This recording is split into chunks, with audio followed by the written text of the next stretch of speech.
3, be careful. You still will need to be able to, you don't need to qualify for, you still need to be able to qualify for a mortgage when you try to refinance. If the interest rate they go down, you still need to be able to qualify for a mortgage. So be careful of that. So don't go and start shopping spree and using credit card like crazy and not pay attention to that, because when it's going to be time for you to refi, they're going to pull your credits again. The same thing you did today to be able to have this mortgage. You would have to make sure you can qualify for it. Yeah, so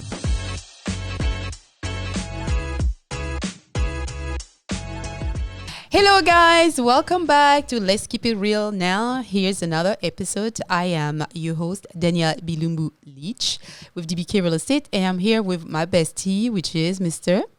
Jabbie with AMP Lending. How y'all doing today? Great. So today we wanted to talk a little bit about what's going on in the economy, and then for buyers and sellers, and also give some tips that can help for some of you guys. You would like to buy your property, but you're kind of on the fence a little bit, even if you're first-time buyers or you already own the property and you would like to move, because a lot of people have to move no matter, what's going on in their life. They have to move. Like, I know what make people move? Well, growing family, moving to different locations. Exactly, relocate for job. Specific school district for their children. They're big on education. You have death.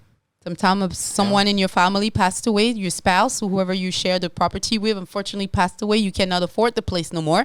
So you have to move no matter what. Yeah. And then sometime it could be also relocation from a job. Yeah. You got to go, or your landlord inflate the prices. The prices. You're like, oh my goodness, you cannot. You have to find somewhere else. So people have to move. This is going to be, this podcast will be mainly for people that have to move, right? Correct. For some of you, they feel you would like to buy, but you feel like the interest rate is too high for you to afford anything. So if you're not in that position, stay where you're at. But for those that have to make the move, we want to make sure today we bring you enough tools, little nuggets, just information out there for y'all to be able to see, to know that y'all have options and other ways of trying to access and obtain a home. Yeah. So one of the things we wanted to talk about is some of you heard that, the Buydown Rate. Yeah. How does work? What it is? Here's the expert. Yeah. So basically, with the Buydown Rate, with the market that we're in right now, things are just tough. Interest rates are high. You got certain people that are making certain type of income, and it's a certain amount of home that they can own. So with this, they created this thing called the Buydown program. Basically, what it is your seller has to contribute to it. You'll go to your lender, try to get qualified, and let's say that you have an interest rates of about 8%, right? Which is the going rate. So you have a interest rate for about 8%. We have something that's called a 3-1 buy down. So from the 8%, you'll be able to go all the way down to a 6% interest rate on your first year from month 1 to 12. Okay. Right? You go down to 6%. And then from 12 up to the next year, you go up to 7%. Okay. Right? And then in the third year, you'll go back to your 8% interest rate. But in the meantime, hopefully by the time the third year kicks in, the interest rate would have be able to go down, and you're able to refinance to get out of that buy down to be able to get that lower rate. That's typically what they created this thing for, to be able to help to ease the pain of that mortgage, to be able to have that lower interest rates in those first years, and hopefully, when time comes, we're able to refinance and get to a lower rate. But one of the things you guys need to pay attention is when you do the buy down rate and you keep going until year 3, be careful. You still will need to be able to, you don't need to qualify for, you still need to be able to qualify for a mortgage when you try to refinance. If the interest rate they go down, you still need to be able to qualify for a mortgage. So be careful of that. So don't go and start shopping spree and using credit card like crazy and not pay attention to that, because when it's going to be time for you to refi, they're going to pull your credits again. The same thing you did today to be able to have this mortgage.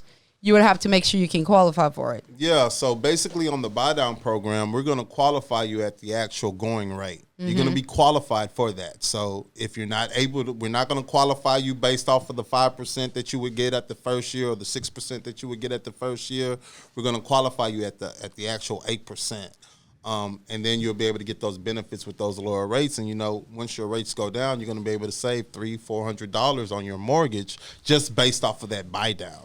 The big kicker to the buy down is that the seller has to contribute to it cannot come from a family member. It cannot come from you. No. It has to come from the seller. Only the seller can give you that money towards your closing costs. Correct. Only the seller can do it. So if you have a seller where they're really motivated to buy their home, to sell their home, and they have a lot of equity in the property where they're able to cut that cost, that'll be your ideal situation. So when you're talking to your realtor and they're looking for properties for you, that's something that they need to know up front that they're going to need to negotiate. So what's the maximum amount the seller can contribute with that buy down rate?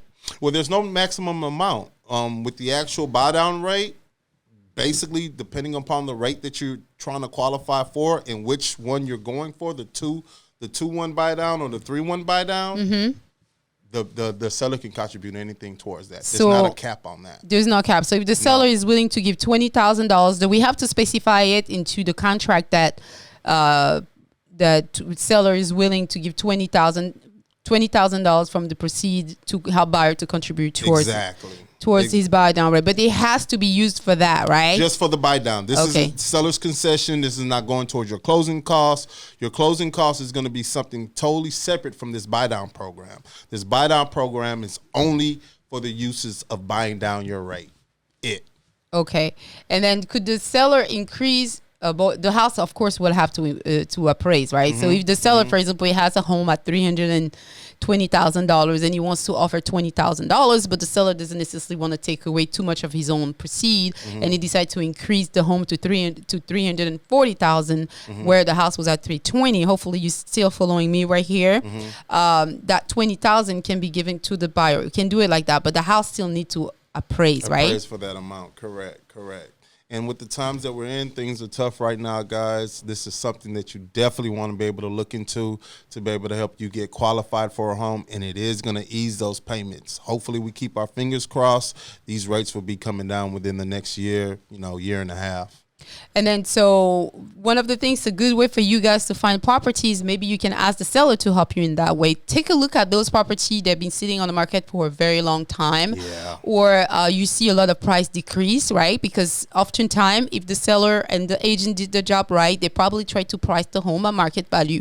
But because now it's the season, is the holidays is there, it's one of the slowest time, November, December of the year, as in its sales volume in general. Maybe if you see that the home was on the market for 2 months and the price decreased significantly, maybe the seller will be able to do that, contribute, maybe they can do just like I explained, you increase the price, the sales price, to be able to take that $20,000 that you need to help you to buy down your rate, right? So take a look at that. Contact your local realtor. Contact me. I'm here if you need help for that. And I'll make sure to connect you with Abu, who is a very good skills specialist on helping buyers. And then you'll be able to be in a home for Christmas. Correct. Maybe for the new year, right? We never know. Correct. Yeah. So basically, you want to be able to just notate that, keep that in your roller deck, and when you're out there looking, know that there is an option for a buy down rate. Yes. And other ways that people can use also to purchase a home is down payment assistance. Correct. So, with the down payment assistance across the board, it's going to be pertaining to different people. You have different down payment assistance for different situations. Typically, when you hear of down payment assistance, you're thinking lower income people that's needing the money to be able to assist them with purchasing a home. So you're going to have income limitations that you're going to have that you're going to be able to qualify for those down payment assistance. But in that income limitation, don't rule yourself out. It doesn't necessarily mean you need to make only $30,000 a year. Correct. Some people can still qualify making $80,000, $90,000, $100,000 a year. You have different programs depending upon how many people you have in your household. Exactly. Depending upon the location of the home that you're getting. Depending upon the down payment assistance program that you're going with. You have this, the city of Houston, you got T-Shack, you have different programs out there for people that are nurses, doctors. So there's different things out there. Yeah, there's a program for doctors, and you sent me that one time. So if you are working in the medical industry, not just doctor, physician program where you can purchase a property with some of them 0 down. With zero down, we don't look at student loans. We can take out the student loans because we know that, a lot of people that are physicians or doctors, they went to school and they've racked up a lot of money with student loans. So typically if you have $100,000, student loan out there, it's going to be pretty hard for you to go out there and get the home that you want, especially being a doctor. Yeah. So there's programs that they have, and it's case by case. Yes, and I saw that I saw in your list it was nurse, it was any kind of doctor, so even veterinarian. Sorry, guys. No, I got you. So veterinarians, and you also have anybody working in the medical field, assistant, things of that nature, physician assistant, and all that. And as for the down payment assistant, for example, to give you a few examples, first of all, go to the website downpaymentresources.com, and then you will see all the different down payment program available. So let me repeat again, which is downpaymentresource.com. So you can see all the down payment assistant available right there. Be careful with those down payment program because they run out of money sometimes. Yeah, so it's first come, first serve. And also you want to notate that not all lenders are able to do the same down payment assistance. So once you go on that website that Danielle was just explaining, you can go on the list, but you also want to make sure that the institution that you're going to get your lending, that they're approved to do that down payment assistance as well. Yes. A few down payment example that you can have. You have the one with the City of Houston that you mentioned earlier. They can, for first-time buyer, they can give you up to $30,000 towards your down payment, and you can now use this money towards your buy down, right? Not at all. It goes towards, you can use it down for your actual, down payment and your closing costs. Yeah, so for this one, you have to purchase a property within the city limit or some suburb, but you have to check on the City of Houston website.com and see which area they can assist you with. You also have the Harris County, so this is a little bit broader, bigger. They will offer you money, but not as much as the one from the City of Houston. You also have the T-Shack program. That the T-Shack, it doesn't matter where you purchase the home because I have clients that got that they bought a home in Katy, Sugarland, whatever, right? And then it's easier. And what's the average that they give people with the T-Shack? Do you know? T-Shack, it ranges. It can be anywhere from $8,000 all the way up to about $30,000. And then do they charge you an extra point because of you going toward down payment? They don't charge you extra points, but your rates are higher going with these down payment assistance programs as well. So you have to be aware of that too. And then sometimes when you do have the down payment assistance, you have to pay attention. It's for primary residence, not for investment. And then when you purchase the home, some of them have stipulation like you have to stay in a home for a specific period of time. Sometimes is 3 years, 5 years, 10 years. 3 years. You have to stay there 3 years. It could be 3, it could be 5, and then the loan is forgiven. Yeah, be careful of that. I have a client and he purchased another home. He had a down payment assistant and he lived in the house a little bit, and then he decided to move and purchase another home. The problem is they find out about it. He could not sell the home. So the program find out about it, and they require him to pay them back the amount they give him to purchase the home, the down payment that he received, because he didn't respect the amount of time he needed to stay there. I think he was supposed to stay in the house at least 7 years or something like that. That was his stipulation, and he was in the house for only 5 years. But they require him to pay back the down payment program. So be careful when you decide. So make sure that some of these programs you need to stay in this house for a little time, right? Yeah, you can't refinance your home either. Once you're in the home, let's say from that period of time that they state that you have to live in the home, you have to live at those terms. So if interest rates can't come down and you want to refinance, you're not able to refinance at that time with some down payment assistance programs. Yes, and education comes to place for a lot of this program. You're probably going to have to take a class, get a certification, and then present that to your lender in order for you to move forward. And then some of them also require for the house to qualify.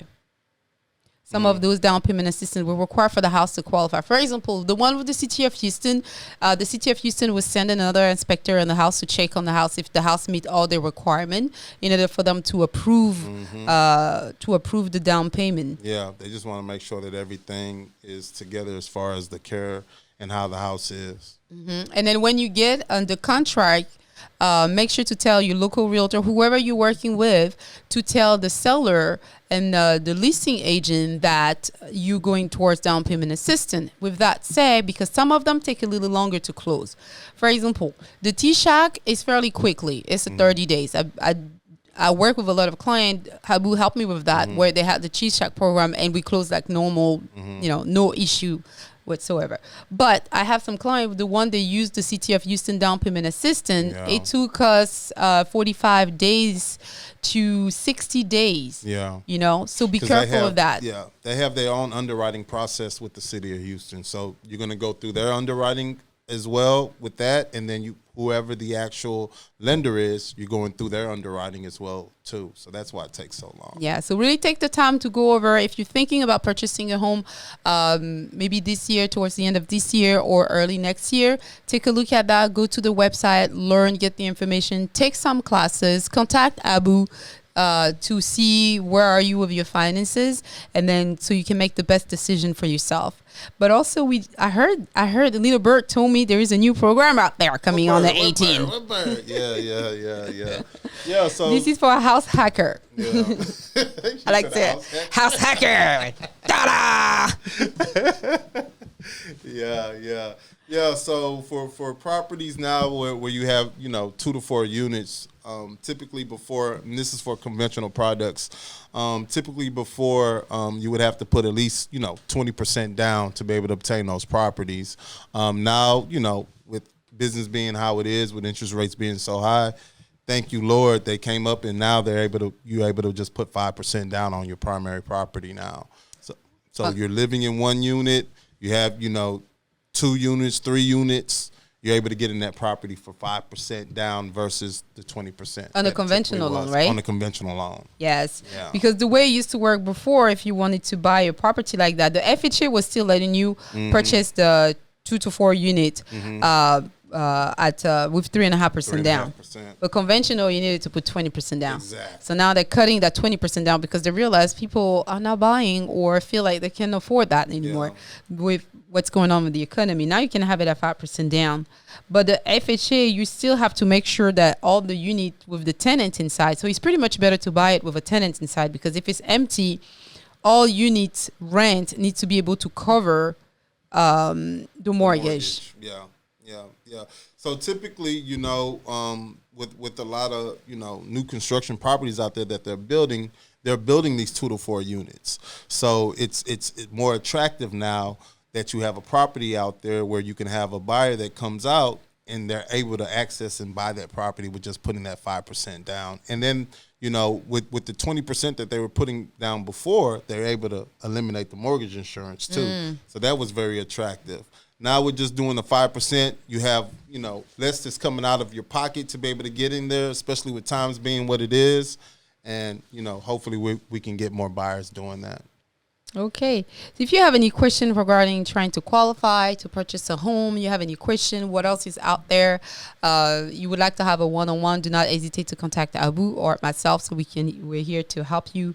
But that was another episode with us. Hopefully you learned a lot today. And then the holiday season is here. So happy holiday. Turkey.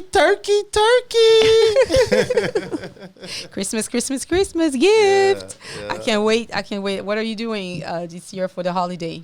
Thanksgiving, I'm just going to be with the family.